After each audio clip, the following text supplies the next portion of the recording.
Welcome to the Woo Woo Diaries podcast with Lucy, Shaka and Beth.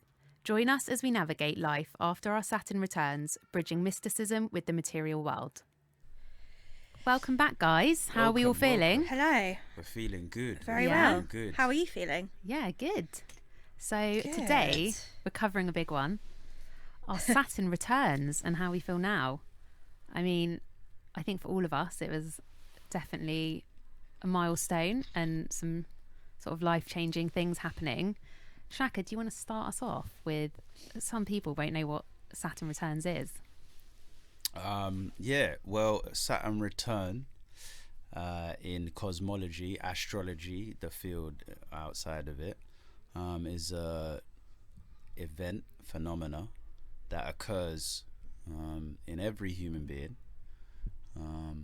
after around 27, 29 and a half is the kickoff point to what Saturn Return is. So more time it represents, in astrology, Saturn is the material world.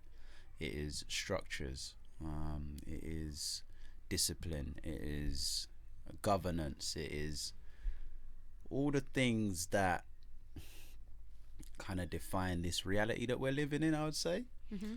And this phenomena happens to every individual around that age, but oftentimes we're not able to experience it because of life itself, or to be able to be aware of it. Not conscious to it. You can't, so more time it often ends up manifesting for people in the form of let's say in certain words. Actually lately the younger generation's talking about quarter life crises, right? But then the older generation will say a midlife crisis. And actually I feel like when the younger generation talk about quarter life crisis, it's actually the anticipation of reaching the Saturn return. That was exactly. Yeah, because that's very much for you. Yeah, that was really for me. They're tapped into that. Oh, this is coming. And also more time, like I was saying to you, in relation to the fact that we're not always able to feel it because of life itself. This younger generation doesn't have as much guanin outside of in the material world so much. So they have a lot of time for self-reflection and self-study, and as such definitely going to come across it sooner. Other times, we'll find in the elder generations, life happens. You get kids, you get married, you get a career.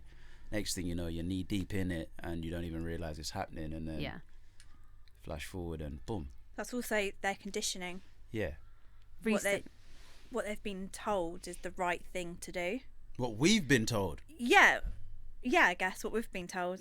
Recently, in Adele's big Vogue interview, she actually referenced her Saturn returns. Oh, did she mention it? And it was all about, as it was happening, that sort of the catalyst. I'm not saying that's why she divorced her husband, but she does say that is when her divorce started to crumble. Oh, really? So no she way. says, she actually said, it's where I lost the plot. She said, when it comes, it rocks your life. So, I mean, if Adele was saying it, it has to be true. It has to be true. That aside, listen, we were talking about it long before Adele, but yeah, exactly. It's brilliant that she mentioned it, because I'm so glad that's happened. Yeah. Because it puts it into the public sphere. Exactly. This is something that it's not just us being woo-woo. Yeah. It's a real thing. Now there's somebody who's in under the global spotlight, per se, whatever you want to call it. That's referencing something that we've all experienced in our lives, but never had a way to describe or put words to. How did you experience it? I'm still experiencing it. Real talk. They say it can go on to sort of 32 and... Listen, I've even come to that realization that the work that I'm doing from it is ongoing. Life work. So it just made me realize that I'm still a baby. Yeah. I'm a big baby in a adult's body. And even the body, there's barely any chin. What's that? Facial hair on my chin. So, I'll sit. Peach fuzz. Listen, you know what? Let's not talk about it too much, but, one day, I'm going to get a real beard. But do you notice a difference from how you were before it sort of all kicked off to how you are now? Yeah, for me, it just, I guess it's, I'm more confident in what it is that I'm saying, what it is that I'm feeling. Yeah. I'm less likely to find myself second guessing. Yeah. You know, and that's actually part of the frustration. Because of the lack of second guessing, I overthink. But do you think that's because you know yourself more? Yeah, exactly. That's the point. Yeah. No. So you've reached a point where you really do get yourself. I know you said you're still experiencing it, but you've reached one goal where you know where to draw the line at certain things. Definitely. You trust yourself more. Definitely. That being said, I mean, I'll use, for example, 4 years ago? No, what am I talking about? 4 years ago, 2018.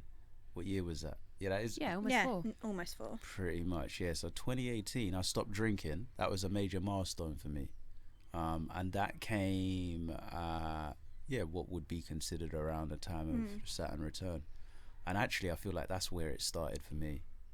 So it's been going on since that point, really and truly. There were times before where it could have kicked off, but thanks to the nature of my support network, the people that I was, and also my will and perseverance, it never really hit me hard until that point. Yeah. And it's just been an evolution ever since. Amazing. Yeah. What about you guys, though, man? What about you? How did it manifest for you lot, or how is it manifesting for you lot? Beth, go on. I feel like mine was the same sort of time, sort of around 27, 28. For me, it was massively to do with the time that I got pregnant with my son. What year was that? He was born 2018. And I'm 30 now and loving it. And congratulations. You made it. Yeah, made it, exactly. And I think getting pregnant, I didn't view it like this at the time, but it was almost like my own project that I was working on, in the sense that from quite early on, I wanted to have a natural labour and natural birth. And like, whether you've been pregnant or not, you would have heard people like, oh my God, it's the worst thing ever. I had people even like right up until the end tell me, oh, call for the epidural when you're on your way, like all this sort of stuff. It was really, it wasn't appreciated at all. Really discouraging. And I actually didn't really tell that many people that I wanted to have a natural birth, because I thought they would tell me to go for like, they just thought I was naive. It's my first child, so I just sort of kept it to myself. But I was doing like daily affirmations on like hypnobirthing and stuff like that. Fortunately, I was able to deliver a healthy child, and I had a natural birth, and it was everything I wanted and more. It was perfect. And obviously some people could be like, well, you were lucky, like your body allowed you to do that. 100%. But also I feel like I did put in the work mentally. It wasn't pain-free, trust me. It was not pain-free. But then having that and like working towards it, and having people discourage me and like thinking I'm naive and silly, and being able to do what I wanted to do, was such a huge achievement for myself, like mentally, and definitely gave me a lot of confidence. And I feel like, I think I said this to you once, Shaka, I was like, now people can't tell me shit. I feel like if I put my mind to something, I can do it. And I'm very like cautious of what I say to people. Sometimes it's good to share sort of what you want to do and get people's support and stuff, but other times to keep it more guarded. So that was like definitely the catalyst. And then now myself, compared to how I was before my Saturn returns, same as you, so much more confident. I've done a lot of inner work and continue to do so. But I think one of the biggest things is sort of listening to my intuition more and being able to hear it. So I think, Lucy, we've discussed this, where in the past, sometimes people say like, oh, I just had a gut feeling I shouldn't go this way, or like, don't board that train. And that is not intuition. That's like a fear-based loop in your mind. Intuition, I've found, for me, is so much more kind, and it feels good. And it's more like little things, little ideas you get that you follow through with, but they feel good. It's not scary. That's not intuition. That's not how it communicates itself, I don't think. And that's been one of the biggest things from my Saturn returns, I think. Articulated beautifully. Thank you. Just going back on the intuition thing, it's such a hard thing to work out the difference between the fear and, is this my intuition? 100%. It's one of the most difficult things. Yeah. And actually over this past year, I have come to know the difference between fear and my intuition. It's something I've worked on the entire year, and I still not always right, but in certain things that have happened to me, been able to I have, discern between the two. and that's a strong power to have. It's so difficult. Save you a lot of drama and So hurt much. and pain. And I'm still learning which is which. I always say to Beth, it's my intuition, and she's like, are you sure? Yeah, I'm like, are you sure? Or is it your ego trying to protect yourself? Yeah, but sometimes I just know, but that's also just me as a person. Yeah. But to know the difference and to do the work, it's very, very rewarding. Also, what I will say is, I think sometimes reading energy, obviously you don't necessarily need to be like an energy healer, but sometimes you do meet someone or have a situation where you're like, this is just off. But I feel like it's not a scary thing of like, you need to get out now and like chaotic. You're happy to choose that other option and move away with it with ease, and you're not like second guessing yourself. So I don't want people to think, if they feel bad about something, that they should carry on because, oh, I'm just staying with it out of fear and I should push through. It's not always the case, but you do, like you say, you have to know yourself. That comes with you learn. Your Saturn returns, you get to know yourself more. So for me, I only started experiencing the whole getting to know myself a lot better probably from when I turned 29, because in my head I was like, oh my God, I'm turning 30 next year. And that was the scariest thing I was dealing with, anything I'm dealing with, but I was terrified. I didn't know where to go with it. I didn't know how to think. I was like, this isn't where I'm meant to be when I'm turning 30. And for me, it was like the end of the world. And I had to do a lot of work on it. And when I actually reached 30, I was like, oh, okay, I was in lockdown when it was my 30th birthday, but I had one of the best birthdays. Like, I had an amazing weekend. Not I was in lockdown with, but like, I had an immense feeling of gratitude. It took over me and I was so overwhelmed by it, and that feeling has taken me through into this point of the year. And then I'm like, in my head I was like, oh my God, I'm gonna be 31 in March. But now I'm trying to do some work on it where I'm not going into the new year thinking, oh my God, I'm going to be 31. I'm not at the stage I was meant to be at 31, because actually in this 30th of year of mine, I have learned and grown so much. Like, two major things have happened in relationships where, like, I've learned a lot. I've learned about myself, and the intuition and learning about how to trust my intuition has sort of made me trust myself a lot more. Previously, though, you've spoken about sort of a change around, I think, when you said you were 25. Do you think that was kind of, like you said, with the new generation? Do you think you were sort of anticipating your Saturn returns? Yes. So, to be honest, I needed therapy way before 25. It just took me to get to 25 to not be able to go into work, to not get out of bed, to be like, okay, it's enough, you need to sort this out, like a bit of tough love. But yeah, maybe thinking about it, it started at the age of 25, where I went to my first therapist who it was CBT therapy, and that was actually probably the start, because from that's where I learned about meditation, which has guided me all the way through. Yeah.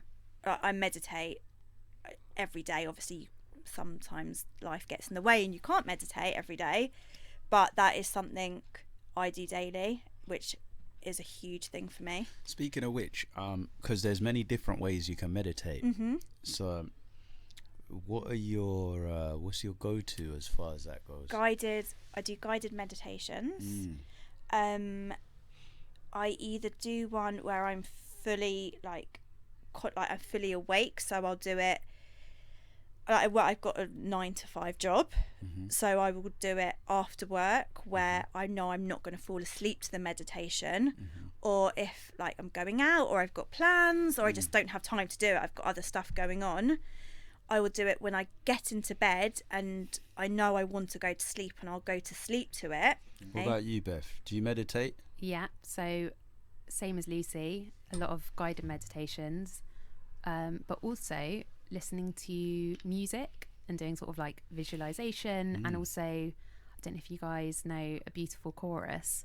They have amazing music, and also a lot of their songs. What is that? A Beautiful Chorus. No, I don't know who that is. You can look it up after. It's beautiful. Yeah. It is beautiful. Is it what it says on the tin? Yeah, literally. But a lot of their songs are almost like affirmations, so Love sometimes that. I meditate to that. But sometimes with nothing at all, I think it's really hard, really good for your mind to train it to sit in silence. It's so hard, and just to focus on your thoughts and keep them neutral, that takes a lot of mental energy. It's really hard when your mind wanders off and you're like, no, come back and not judging it as well, and not getting frustrated with yourself. But it tends to be guided. But you're sort of more active with your meditations? Yeah, it just depends.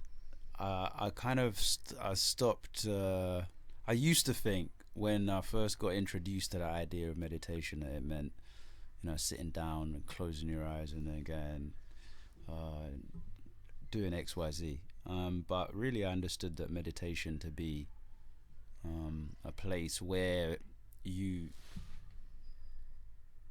just surrender to the moment, that particular moment. So that for me manifests in different ways. I can find myself meditating, just taking a walk can be a meditation for me. Definitely. Listening to music can be a meditation for me. It's about setting that intention in my mind. Yeah. In whatever activity that I'm doing. Even this right now, I have moments where I just go within, and I'm just trying to focus on the actual what is being discussed. Yeah, no, I've written a whole note section on my phone, and I haven't even looked at it. Do you get it? Like, it's my whole everything I do in life. I write lists, I write notes, and I did this for this, and I haven't even. You ain't touched it. I haven't touched it. Listen, similar thing. It's funny, right? Because to relate this to. We're going back to that point. It's all about me. Oh, you've changed it back to you. Yeah. Oh, here he is. Oh. Oh God. No, but in this thing of lists, so I use because you guys know that I spin music here, there, and everywhere.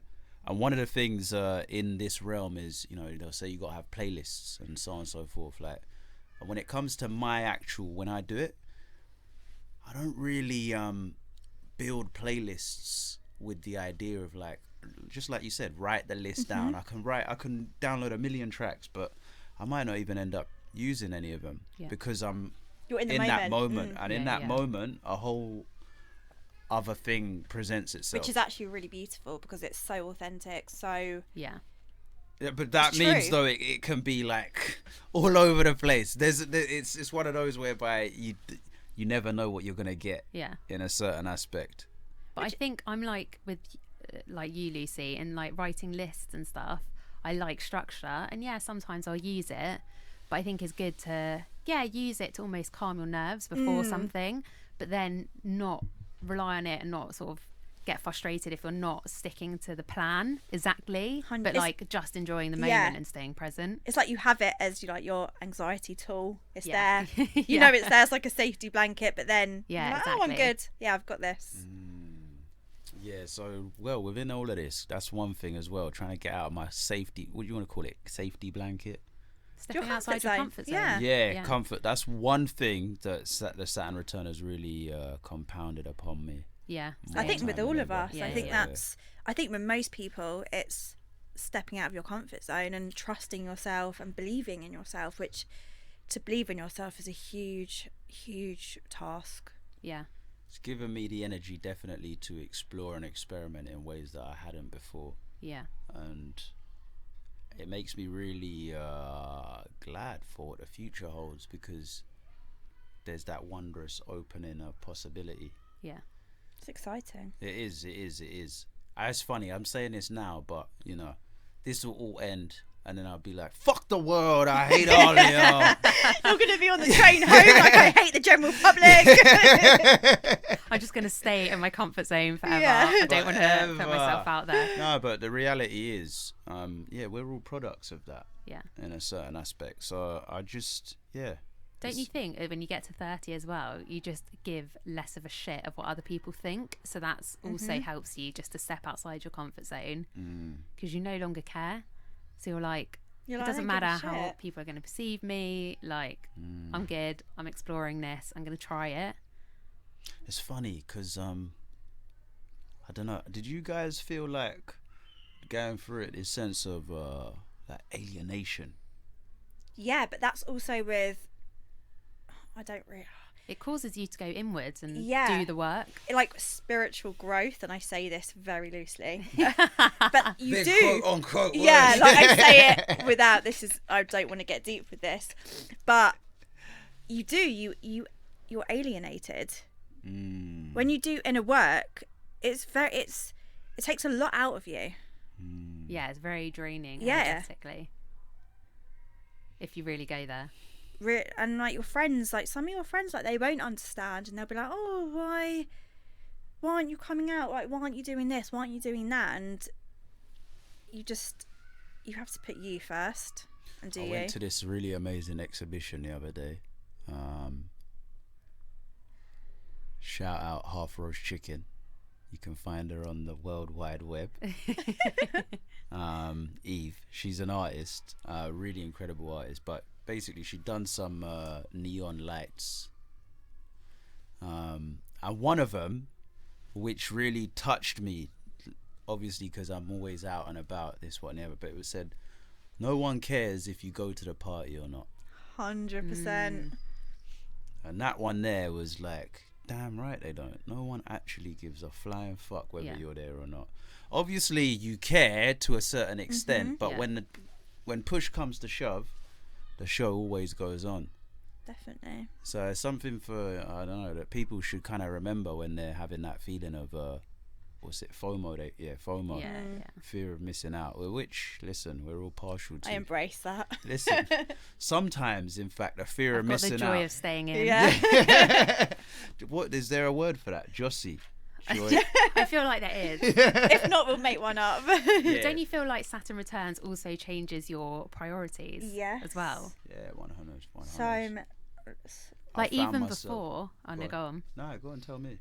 Even before, I love design and fashion, but like prior to my Saturn Returns and growing up, I laugh now, but I would like material things, but in an unhealthy way. And sure, that's like immaturity, and a lot of us have that or like are still there. But now I'm able to really see past that and past the conditioning, and when I like something, I'm like, do I really like this, or is it just because I saw someone aspirational on Instagram with it? Like, do I actually like it? And if I change the label on it or something like Would that, you or change want the it? price point, like, would I actually want it? And I laugh because sometimes I see with myself now, I'm like, no, I don't want it. It's just because I've seen it on Instagram, and like even as an adult, I'm like vulnerable to that and fall into the trap. So, and like you say about going out with friends, like the priorities change, if I'm feeling exhausted or I've got other things that I need to prioritize, or I just want to work out because I want to keep healthy, like that has to go before worrying about if someone's gonna be upset because I didn't show up to something. Definitely. Obviously letting them know I'm not coming. Yeah, but I think you also have to understand that not everyone will get where you're coming from. Yeah, that's hard. And then that guilt that you feel because you feel like you're letting people down. Yeah. It's the other person's projection. Yeah. It's their problem in the problem. nicest way possible. Yeah. And by the way, it's funny you say that because I'm partial to this, like no man's business, in the sense of I'm quite an emotive person, so I often take things maybe stronger than what they are to what you might. We were talking about this before about how you can interpret, like, let's say a message on a phone that says you look the shit, for example. Yeah, you can read that a million different ways, but it's one of them things whereby, like you say, we've got to step outside of necessarily looking at what's happening there and taking it on as yourself. Exactly. Just not taking things as personally. Yeah. Don't take it like personally. Everyone has their own life. Everyone has their own issues. Everyone has their own shit going on. Yeah. And if you're going to take everything personally, you're never going to have the time to do anything for yourself. You're going to be sitting there being like, oh my God, I've upset this one, I've upset that one. Yeah. It's no not one an cares energy. if you're going to the party or not. The cult of personality. What? Elaborate. Well, do you know what? It's because you mentioned this when you were talking about, you get stuff, you see something and you're like, I got it because I saw it on Instagram or whatever. Yeah. And obviously we all agree that, I mean, do we all agree? Actually, I'm just presuming for you lot, but that social media is a big catalyst for all of that. Yeah. Oh, my couldn't God. agree. Yeah, This it's self-obsession and like it's all about me. But not to, like, social media has a lot to answer for, and that's like another episode maybe. However, if it wasn't social media, it is the magazines and stuff, like growing up, like Vogue don't and get Glamour, twisted. like They're just an evolution of what 100%. already is. Yeah, exactly. You know what I mean? And actually, people forget that though, don't you find? 100%. And I'm glad you mentioned it because more time, like when you really think about it, it's ingrained into every aspect of society. Yeah, it's So, advertising, everything. The whole advertising industry was built on that in a certain essence and certain it's sales. principles. It's low making self-worth money. and Yeah. vulnerabilities. Exactly. Yeah. And tapping into that. Yeah. And within all of that, now we're looking at this world that we live in. I think it's important for us to get to a place whereby we're using these tools comfortably and in a way that serves us to our best interest rather than detrimentally. Yeah. Which is often the case for myself and I'm sure millions of others, billions now. Like, Yeah. especially in with you mentioned Instagram, but that's getting outdated. Yeah. But It's all about TikTok. TikTok. We're showing our age. so there'll always be something new. There Yeah. will always be something new. But one thing remains the same is our search for connection. Yeah, that's so true. So within all of that, But how funny, like you're searching for connection, but you're doing it over a virtual platform. right? Yeah. That's what hooks people in there. Yeah. Exactly, because it's almost a filter between you and the fear. Going back to the whole fear thing that we were talking about, more time. That's why people are a lot more vocal on social media. But Yeah, because they you ain't feel... gonna hear them chat that shit in real life. Yeah. It's like catfish. It's like... Anyone listening has any good experiences, interesting stories, drop them in. Let us know. definitely let us know. I want to hear Slide about into the DMs. Yeah. Like drop as many in there as possible about your Saturn Returns experiences. I'm really intrigued to I hear. feel like you're right. More people are going to start talking about it and sort of more conscious of it now. Yeah, the sooner the better. Amazing. Yeah. Well, we hope everyone has a good Christmas, end of year, however you celebrate it, and a good new year. And we'll see you in the new year. Alrighty. Thank you. Peace. We hope you enjoyed this episode of the Wee Wee Diaries podcast. Please follow the podcast and share with your friends. You can also find us on Instagram at the Woo Woo Diary.